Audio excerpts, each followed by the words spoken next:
Hello, everyone. Juxtaposition here. Just want to have a little chat with you without any notes about a subject that's near and dear to my heart, which is trying to fully comprehend and understand the last words spoken by Erin Valenti, age 33, before she was murdered. Last seen alive talking to a Jewish private banker at 2500 Sand Hill Road with the initials DJ.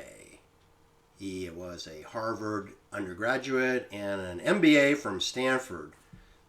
Directly across the street from the Department of Energy's Linear Accelerator at Stanford University is a private banker founded by Jews, Jerome Kohlberg, George Roberts, and Henry Kravitz, all three Jewish men from Bear Stearns, New York. And of course, Jerome Kohlberg, being the senior partner, came from New Rochelle, the Bronx, New York. Anyway, that's where Erin Valenti last spoke the words. Well, she couldn't find her rent-a-car. She was calling her mother in New York, who was celebrating her wedding anniversary. And then she seemed to go missing for about 7 hours. This is 3 p.m. when she left her meeting with DJ, which was 1:30 until 3 p.m. Then she went missing for 7 hours, which normally you'd have to refill the fuel tank in your car if you're going to drive for 7 hours. Then she ends up in Almaden Valley, approximately 18 miles south, near the municipal golf course of Almaden, but in a residential neighborhood on Bowes Lane. Dead as a doornail in the backseat of her car 5 days later.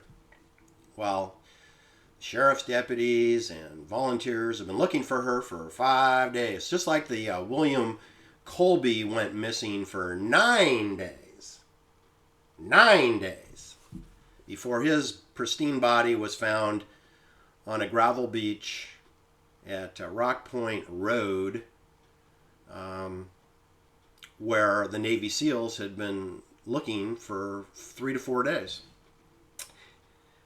Couldn't find Bill Colby, but there he is, right there, because somebody moved his body, see? And I think that's what happened with Erin Valenti. Anyway, her last words spoken at 10 p.m. at night from a cell phone tower approximately 700 yards away from where her car was eventually found 5 days later were the words, it's all a game, it's a thought experiment, we're in the Matrix. Okay, and I've been confounded by that since October 7th, 2019.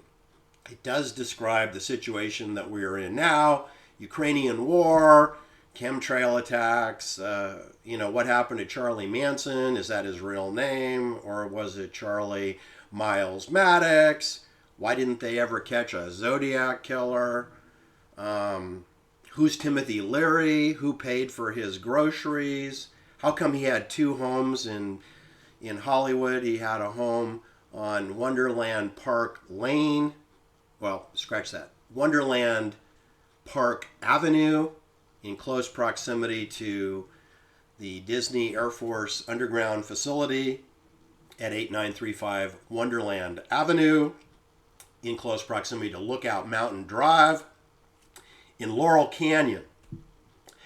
And also, Timothy Leary had a home where Sharon Tate was murdered at 10106 Sunbrook Drive, yes, which is right down the ice plant from Abigail Folger's bayoneted body, bayoneted 28 times with a military NATO M7 bayonet.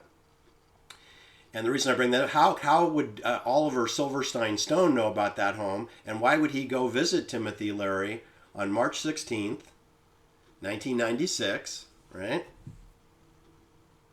1 month before William Colby was murdered, Oliver Stone is visiting Timothy Leary on St. Patrick's Day. I believe that's the 16th of March, 1996. It was a Sunday.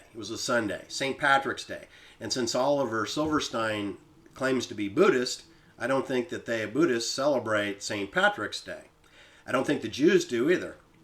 But there's Oliver Silverstein Stone visiting Timothy Leary at a murder scene for Sharon Tate and Abigail Folger. There he is. Yeah. Does that make sense to you?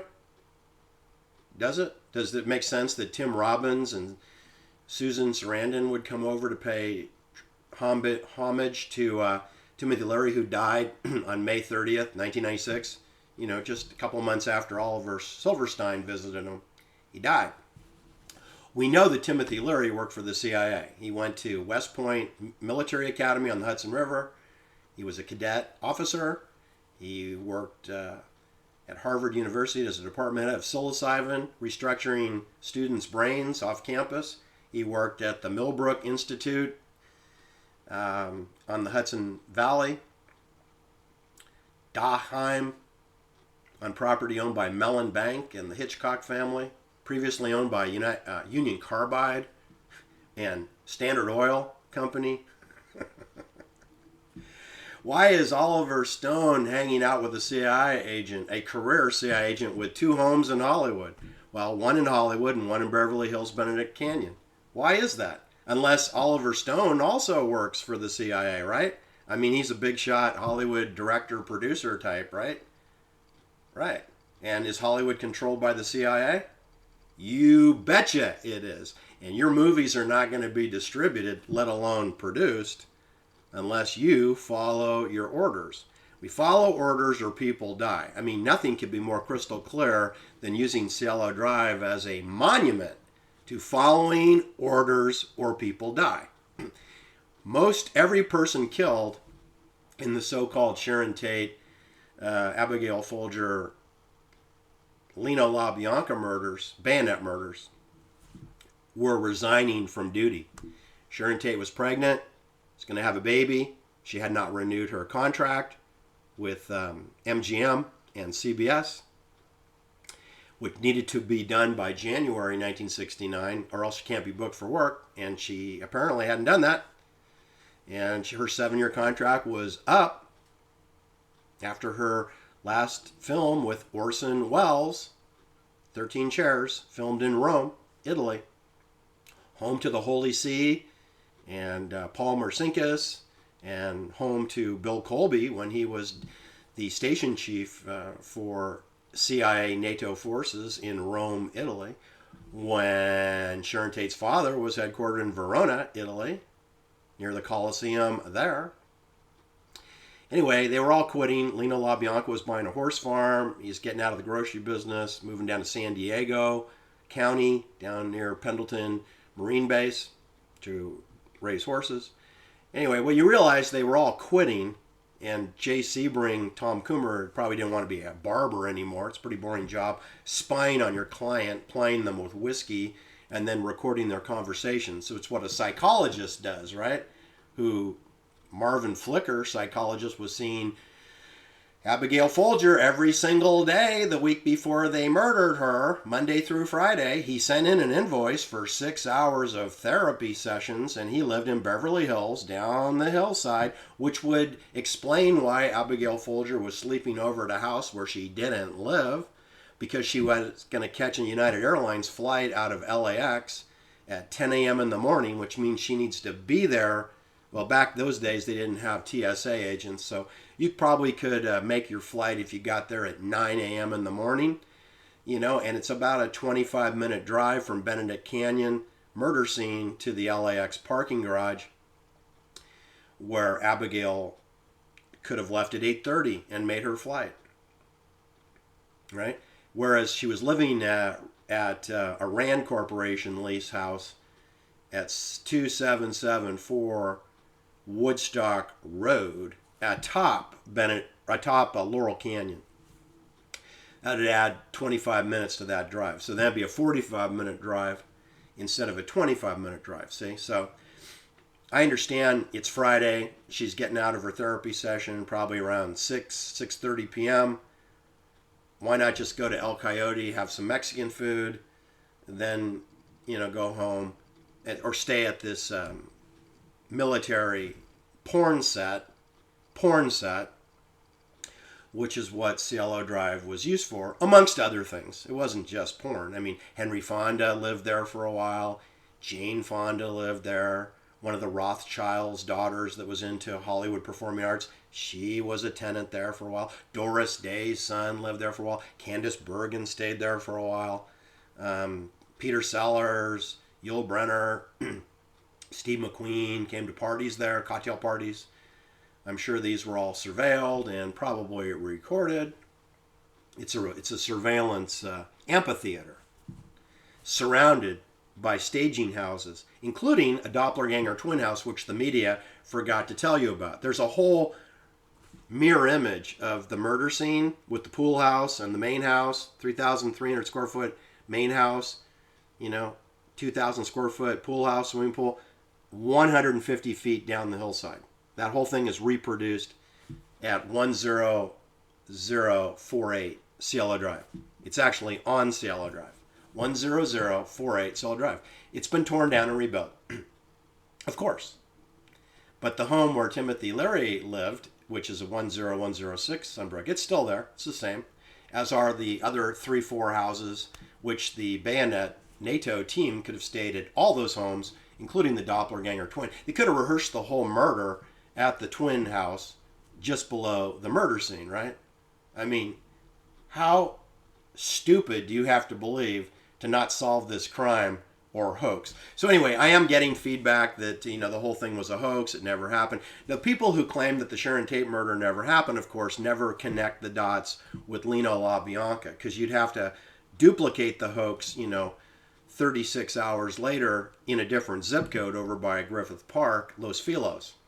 Like, what's the point of doing the LaBiancas? Almost nobody in Hollywood knew who Lino and Rosemary LaBianca were. The only people who knew who they were the Straight Satan's Motorcycle Club and perhaps the Satan Slaves Motorcycle Club that worked the porn center, San Fernando Valley. And when I say San Fernando Valley, you should hear the words porn Hollywood. It's the porn center for Hollywood. And of course, they need drugs. Of course. Right? Right. Hollywood needs drugs. Porn Hollywood needs drugs.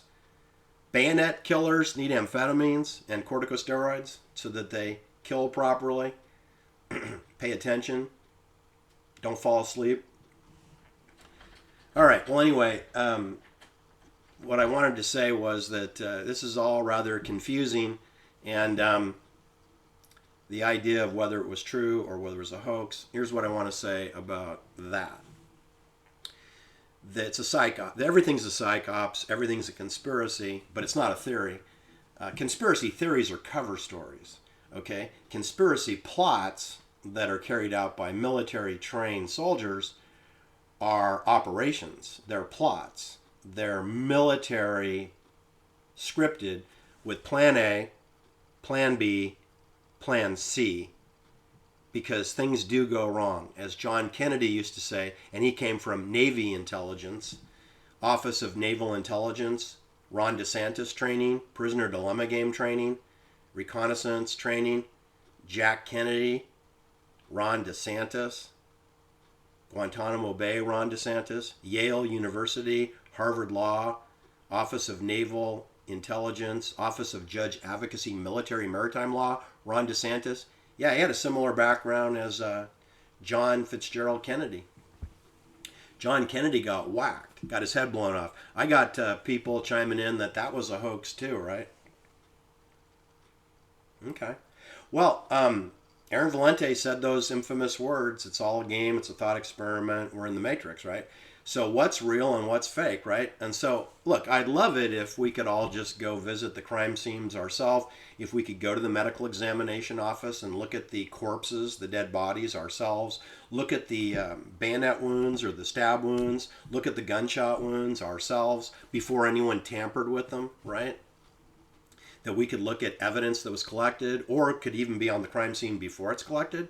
I mean, that would be ideal, right? Because I think we would be in a much better position to know whether it was an Anne Heche hoax fiery car crash that probably never happened, because it's completely implausible to happen the way that the media told you.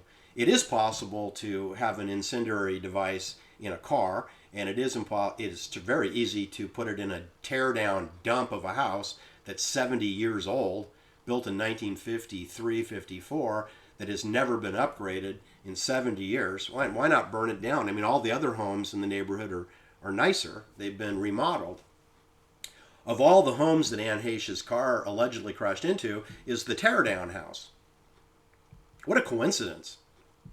So, was it a hoax? Yes, it was a hoax. Now, is Anne Heche, was she killed in it? No, she wasn't. Is she alive or dead? I have no idea. I have no idea if she's alive or dead.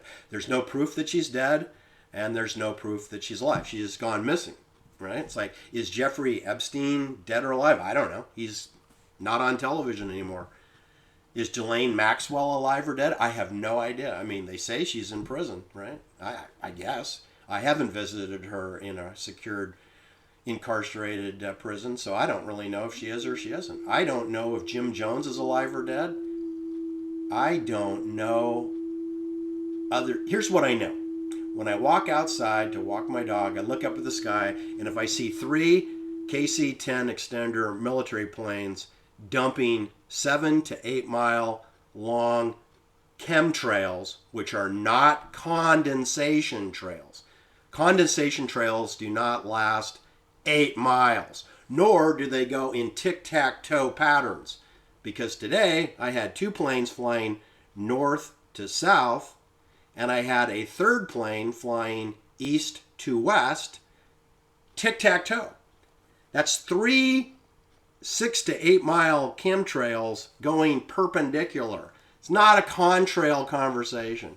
And then I have all the residue from all the chemtrail dumps that I did not witness because I was fooling around with editing my videos.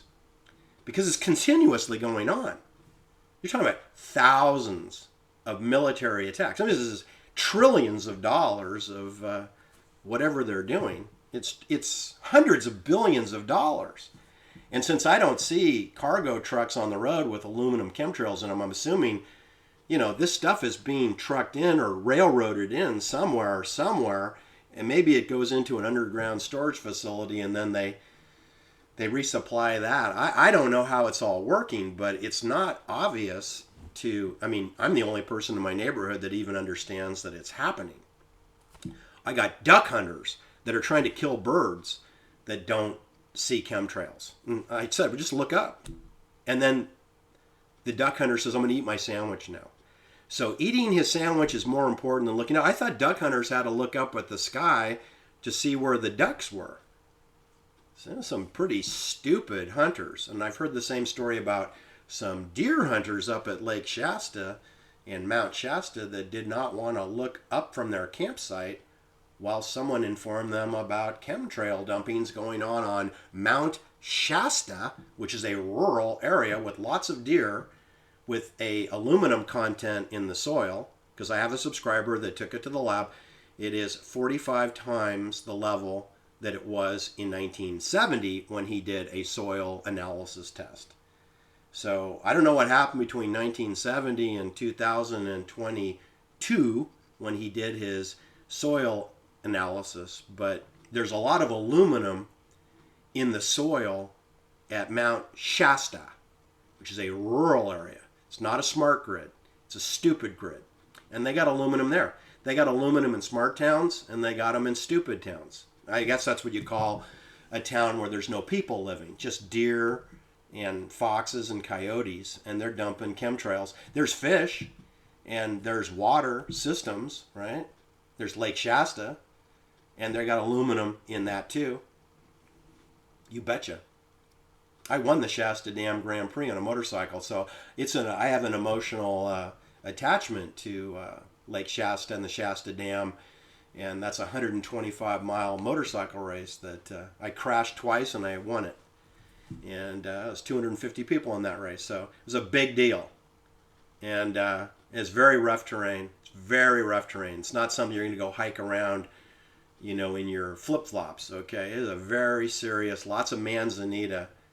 It's very rough. Anyway, what I wanted to tell you is I'm lucky that I have a wide range of experience and that I know lots of people that work for the clandestine services, from the Air Force to the United States Marines, United States Navy, United States Army, and or financial institutions and investment firms and big corporations, which I audited, and some that I pretended to audit, but it wasn't what I would call a thorough audit.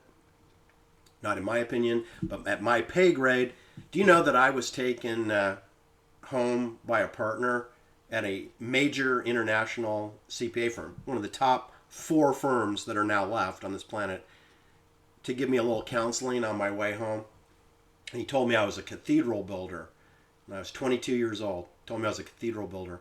I said, well, what do you mean? He said, well, he goes, you're always talking about wanting to look at the blueprints, and you want to talk to the civil engineer, and and how you put the rebarb in, and where's the PVC valves or the PCV valve or piping go, and how do you lay the concrete, and what's the temperature, and how do you lay the steel, and you're like a big picture guy. And I said, so what are you telling me? He goes, well, we didn't hire you to be an architect or a civil engineer.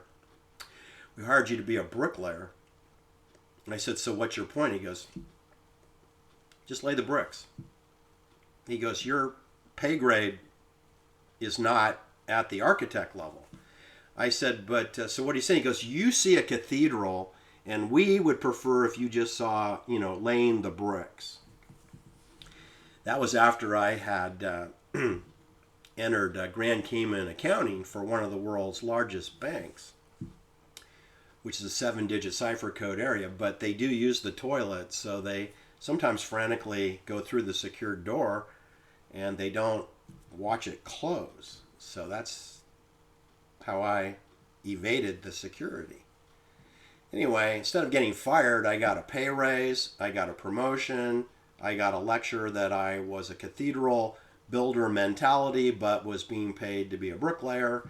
And see, they didn't want to fire me and have a loose cannon out there. They preferred to keep me under control. I hadn't received my licensing, my California state licensing requirements hadn't been met yet. You have to do a 2-year minimum internship before you can get a license. And so I'm early on in that process. So they figured I'd stick around until I could get signed off. They have to sign off. A partner has to sign off on my Form E for experience. E for experience. Well, I was still picking up a lot of experience whilst they pacified and controlled me with trips out of town and putting me up in really nice hotels. And they did me a tremendous favor because they sent me to Hollywood. They sent me to Los Angeles, to Century City, to the downtown Los Angeles, Figueroa. They sent me to trying to remember the hotel that I stayed down there. Magnificent silver cylinder building.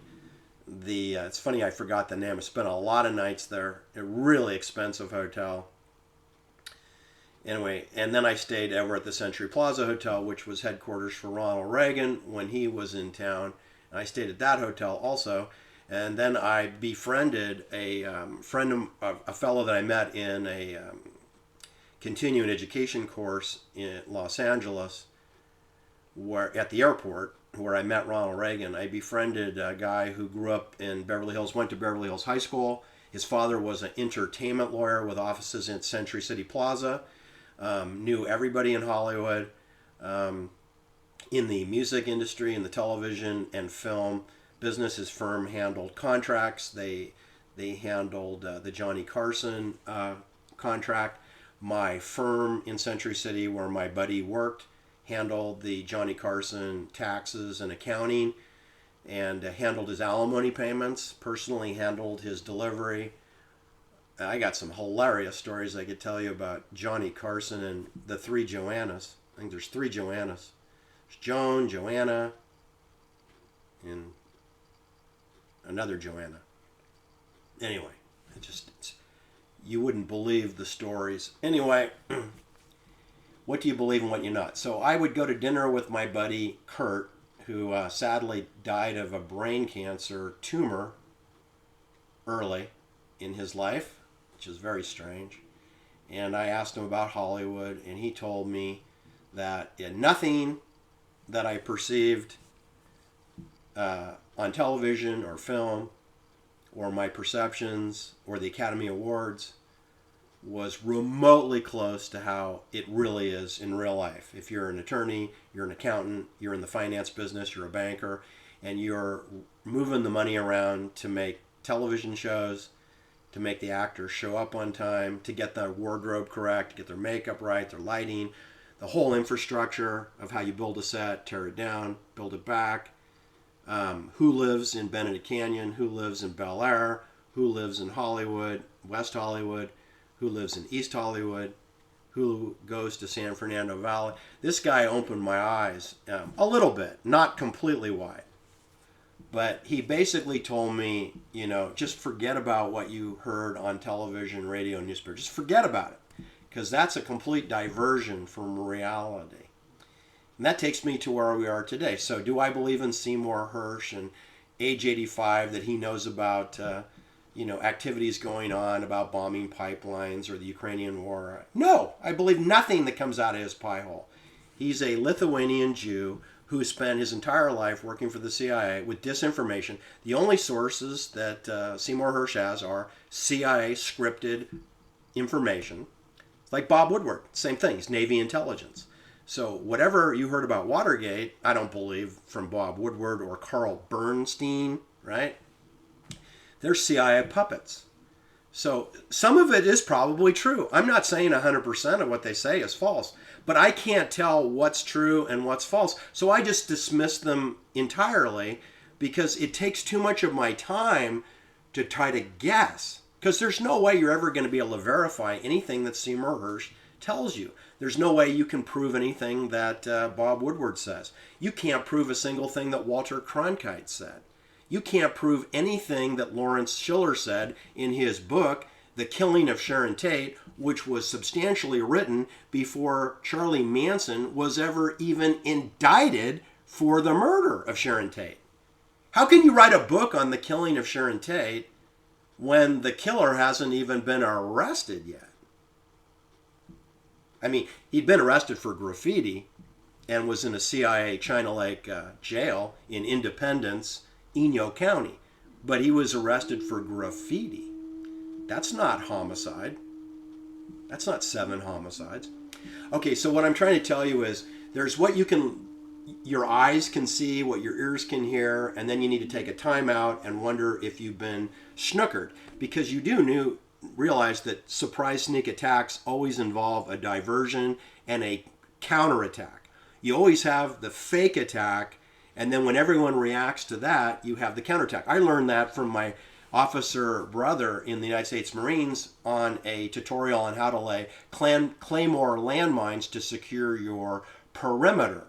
You don't just use concertina wire. You use Claymore landmines, which even read this end facing enemy. But you lay the Claymore landmines in a triangular pattern because if your enemy tries to infiltrate your perimeter, eventually they're going to step on a Claymore. It's going to explode. Then all the other enemy troops are viscerally going to react by going left or right and back from the explosion. Well, that is where you place the second and third and fourth Claymores. You place them in a triangular fashion so that once one is detonated, you could probably get 2 or 3 or 4 more kills as a reaction to the first landmine. The guys don't have knowledge that they're in a landmine field until it's too late. That's our predicament today. When you're trying to figure out, we have no information on Ukrainian war. You don't know anything. We don't know anything about Russia or China. We don't know anything about North Korea. We know nothing. We don't even know about chemtrail dumpings here in the United States. So we can't figure anything out here. So if you can't figure it out here in the United States, which isn't united and doesn't really exist except on television for the Super Bowl when they play the national anthem, where they make a big deal about that we're the land of the free and the brave. We are not. We're the land of porn. We're the land of apathy. We're the land of cowards. We're the land of the smart grid mesh. We are into sportsbook and gambling and drinking and porn. That is not the land of the free, and that is not the land of the brave. So, people, many CIA operations are hoaxes. They're psychological presentations like Columbo, like Barnaby Jones, like Cannon, like a television series, like Perry Mason. It has nothing to do with reality, but if people buy into it, then it becomes real because they perceive it's real.